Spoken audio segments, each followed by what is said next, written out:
As you can see, the platinol's done its job. We've got this lovely, even, dark surface. As I said, the great thing about platinol is you don't need to rinse it off. You can just let it dry or pat it dry. I'm going to take this back so that we just see the dark in the recesses. So we'll just buff some high spots back in, and that will help with the texture. And to do that, I'm using this green scrubby mop in the flex shaft. So this will take out the high spots, and it should leave the platinol into those stamped recesses.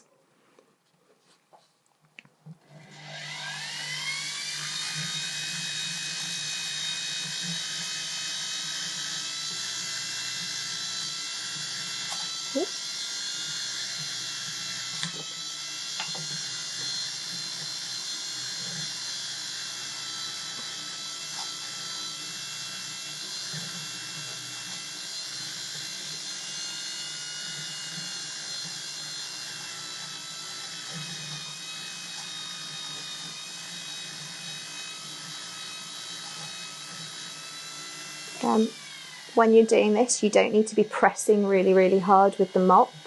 You can just let it do its job. So I'm just kind of skimming it across the surface, not necessarily going in any one direction. The nice thing about using the patina and doing a textured surface is that you don't need to worry particularly about which way the marks are going. So I'm just going to check that to see. I think that looks about right. I might take a little tiny bit more off down this side. It just looks, from certain angles, this still looks a little bit darker than others. So I'm just going to go in and do that bit. And then I'm going to use the mop as well to just clean up the edges where the platinol ran down the edges, and also on the back where it came through the recesses slightly, came through the cutouts.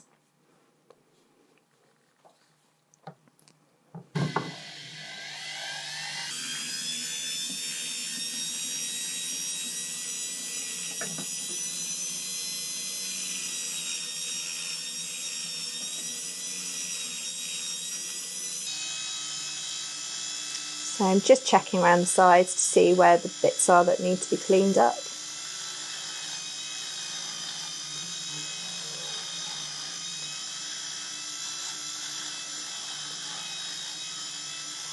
You don't need to worry too much if there are little bits that are still darkened on the edges. That's absolutely fine.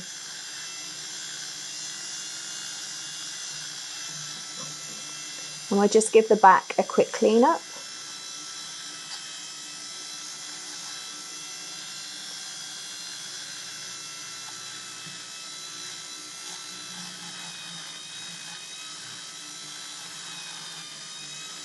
Around the jump ring at the bottom. I'm just going to undo the pin to move that out of the way. I'm going to hold it back there because you don't want to catch the pin with this pendant motor, because that will fling it and you're likely to injure yourself, so be a bit careful there.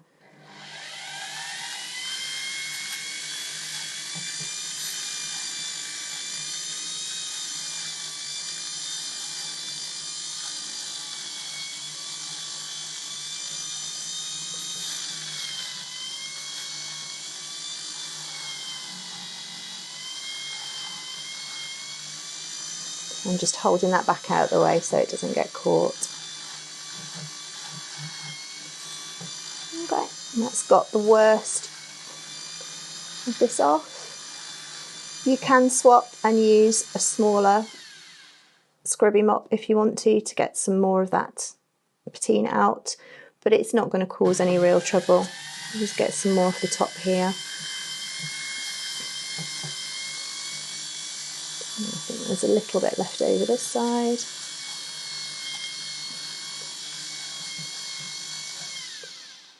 And there we go. So we just clip that back in. And then we can see at the front, it's given it a really nice kind of almost gunmetal finish. And you can really see the stars in there because of the way that the platinol has darkened them up. So they're really obvious. And all that's left to do now is to attach my stone to the bottom of the piece and then show you the adapter on the back so that you can turn it into a necklace as well as a brooch. So to connect these two pieces, I'm just going to use a small jump ring. I'm going to open that with 2 pairs of pliers and then link those together. You could also use a small piece of chain if you wanted in between these two, but I'm just going to use a jump ring because that's what we've got to hand. I'm not going to worry about soldering this jump ring obviously because I've already set the stone, but if you wanted to solder this, you'd do that obviously before stone setting because you don't want to get any heat near your stone. I'm just using a pair of bent nose and chain nose pliers to open my jump ring, so I just give it a quick twist towards me.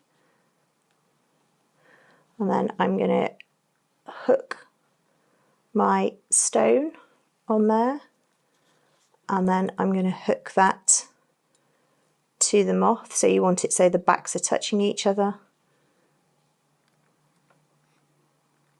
And we'll just close that up.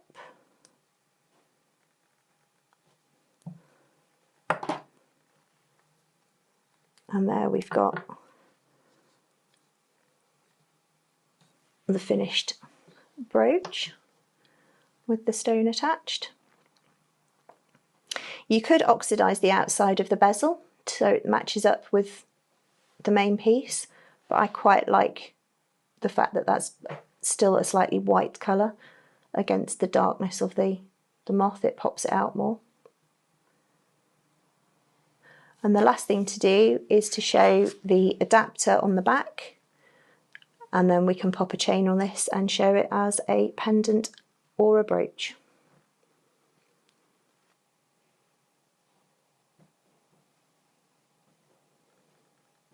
Okay, so now we've got the adapter out of the pickle and nice and cleaned up, and we've got our brooch all together. I'll show you how we can use this to pop this onto the pin and add a chain to make this into a pendant. So I'm just going to open this up.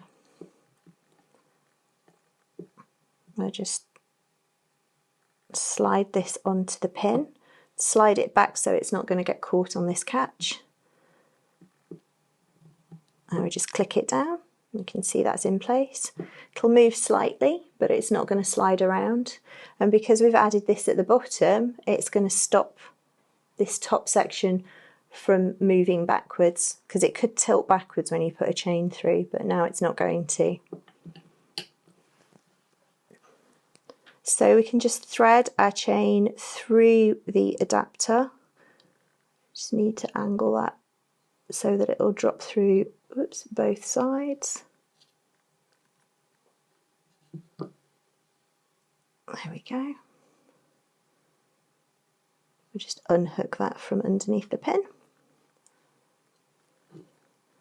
And there we've got our chain through.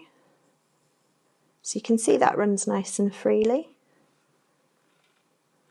And then when you're wearing this, it will be held against you. So even though that feels like it's tilting a little bit forwards at the moment, when it's on, it'll sit really nicely.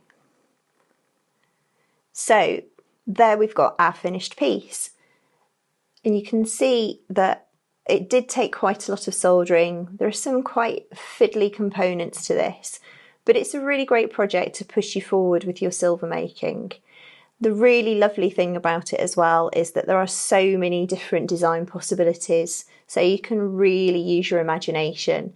If you've got a particular theme that you absolutely love, you can definitely make this piece to fit in with that. You can add so many different embellishments. You could add extra stones to it. You don't even have to add a stone if that's not your thing. So I hope you have a go and have some real fun with it, and I'd love to see you sharing your makes with us in the Facebook group at Jewellers Academy on Facebook. Thank you for joining me for this project. I've really enjoyed showing it to you, and I'll see you again.